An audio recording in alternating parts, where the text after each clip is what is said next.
মাত্র 1 বাটি আটা দিয়ে জলের ভাপে খুব সহজে বানিয়ে নিন সাদা ধপধপে নরম তুলোর মতো স্পঞ্জি এই পিঠে। এই পিঠেগুলো খেতে এতটাই সুস্বাদু, একটা খেলে নিমেষের মধ্যে অনেকগুলো খেয়ে ফেলতে পারবেন। এই পিঠেগুলো তৈরির জন্য প্রথমে আমি এখানে নিয়ে নিয়েছি 1 বাটি মতো আটা। এখানে আমি আশীর্বাদ আটা ব্যবহার করছি। আপনারা চাইলে যে কোনো আটা দিয়ে এই পিঠেগুলো খুব সহজে তৈরি করতে পারবেন। এবারে এর মধ্যে অল্প কিছুটা গুঁড়ো চিনি দিয়ে দিচ্ছি। এখানে আমি 5 চামচ মতো চিনি আগে থেকে গুঁড়ো করে নিয়েছিলাম। অবশ্যই এখানে আপনারা যেরকম মিষ্টি খেতে পছন্দ করবেন সেই অনুযায়ী চিনিটা দেবেন। সামান্য 1 চুটকি মতো লবণ দিয়ে দিলাম। এবার এর মধ্যে দিয়ে দিচ্ছি 1 চামচ মতো ইস্ট। বাজার থেকে কেনা শুকনো যে ইস্টটা পাওয়া যায় সেই ইস্টটা এখানে ব্যবহার করছি। সব শুকনো উপকরণগুলো খুব ভালো করে একসঙ্গে মিশিয়ে নিলাম। সামান্য উষ্ণ গরম জল দিয়ে এই আটাটা আমি মেখে নেব। এখানে আপনারা গরম জলের বদলে উষ্ণ গরম দুধ দিয়েও এই আটার ডোটা মেখে নিতে পারেন। খুব ভালো করে অল্প অল্প জল দিয়ে ডোটা মাখতে হবে। একসঙ্গে বেশি জল দিলে বেশি নরম হয়ে যেতে পারে, তাই সামান্য সামান্য জল দিয়ে খুব ভালো করে মেখে নিচ্ছি। প্রথমে চামচি দিয়ে একটু মেখে নিলাম, যেহেতু খুব গরম ছিল জলটা। এবারে একটু জলটা ঠান্ডা হয়ে এসছে ময়দার সাথে মিশে, এবার হাত দিয়ে খুব ভালো করে মেখে নিচ্ছি।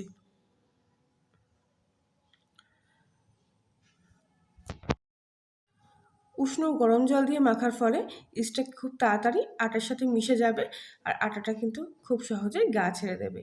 তাই চেষ্টা করবেন ঈষৎ উষ্ণ গরম জল কিংবা গরম দুধ দিয়ে অবশ্যই আটাটা মাখতে। তাহলেই দেখবেন পিঠেগুলো কত সুন্দর নরম তুলোর মতো তৈরি হচ্ছে।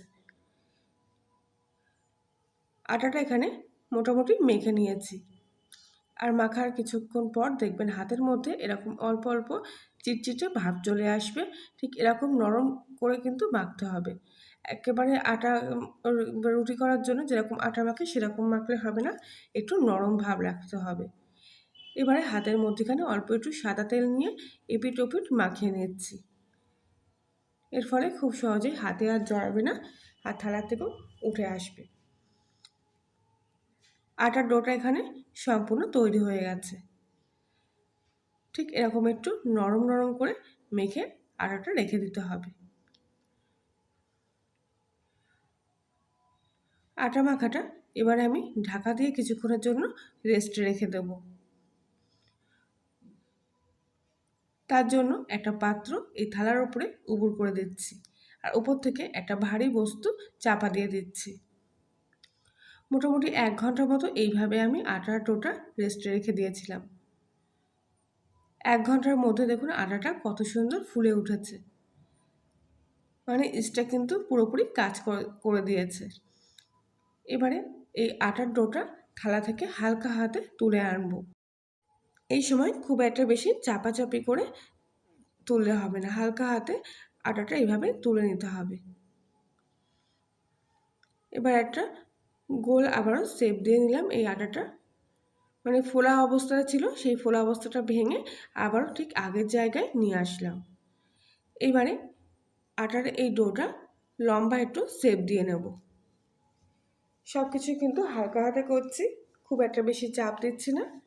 এবারে এই আটার ডোটা মাঝ বরাবর দুটো খণ্ডে ভাগ করে নিচ্ছি, আর একটা খণ্ড তুলে আবারও আমি ঢাকা দিয়ে রেখে দেব। খোলা হাওয়ায় একদমই রাখবেন না। এবারে বাকি যে ডোটা আছে রুটির মতন করে এই ডোটা বেলে নেব। আর আজকের রেসিপিটি সম্পূর্ণ দেখার পর যদি আপনাদের ভালো লেগে থাকে তাহলে প্লিজ রেসিপিটি অন্যদের সাথে শেয়ার করে দেবেন।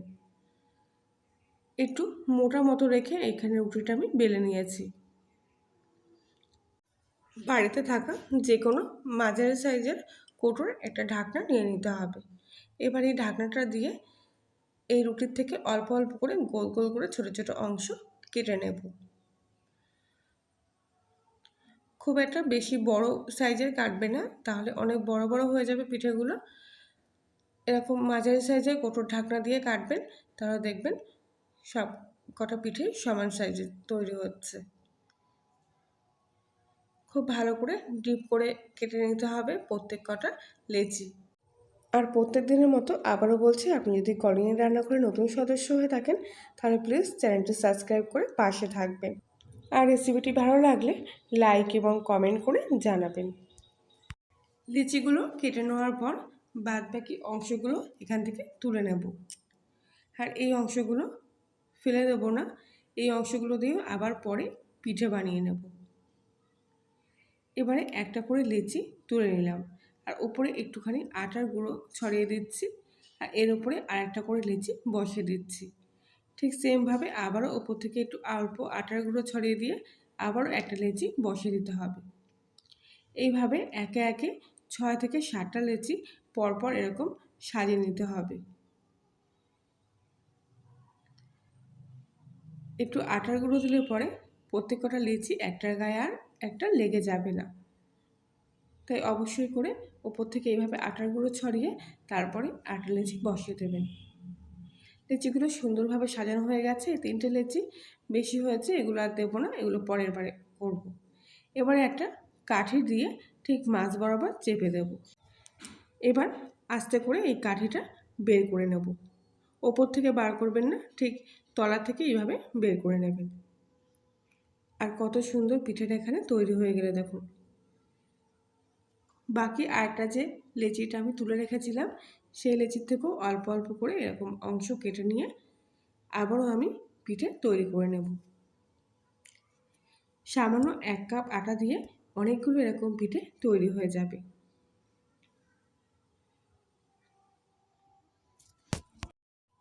এই পিঠেগুলো তৈরি করাও খুব সহজ, একবার যে কেউ দেখলে সঙ্গে সঙ্গে বানিয়ে ফেলতে পারবে।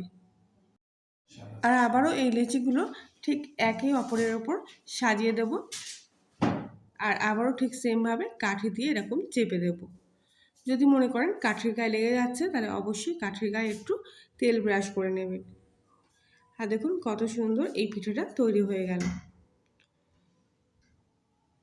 এবারে একটা ডেস্কির মধ্যে কিছুটা জল গরম করতে বসিয়ে দিলাম, একটা স্ট্যান্ড এর মধ্যে বসিয়ে দিচ্ছি, আর তার উপরে দিয়ে দিচ্ছি একটা প্লেটে একটু সামান্য তেল ব্রাশ করে নিয়েছিলাম। এবারে একে একে তৈরি করা পিঠেগুলো এই প্লেটের উপর দিয়ে দিচ্ছি। প্লেটের ওপর পিঠেগুলো বসানোর সময় একটু ফাঁকা রাখবেন, একেবারে গায়ে গায়ে পিঠেগুলো দেবেন না। প্রত্যেক কটা পিঠে এখানে দিয়ে দিয়েছি।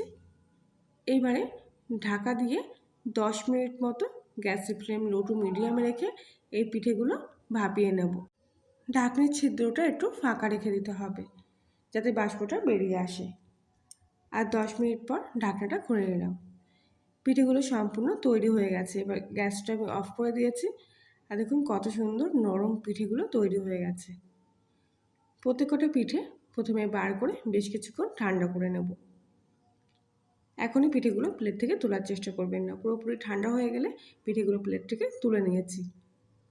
আর কত সুন্দর নরম দেখুন তুলোর মতো পিঠেগুলো তৈরি হয়েছে, আর দেখতে এতটা লোভনীয় হয়েছে যে কেউ দেখলে কিন্তু খেতে চাইবে। তাহলে বন্ধুরা আজকের মতো রেসিপিটি এই পর্যন্তই, আবার দেখা হচ্ছে অন্য একদিন। আর ততক্ষণ সবাই ভালো থাকবেন, সুস্থ থাকবেন, সাবধানে থাকবেন।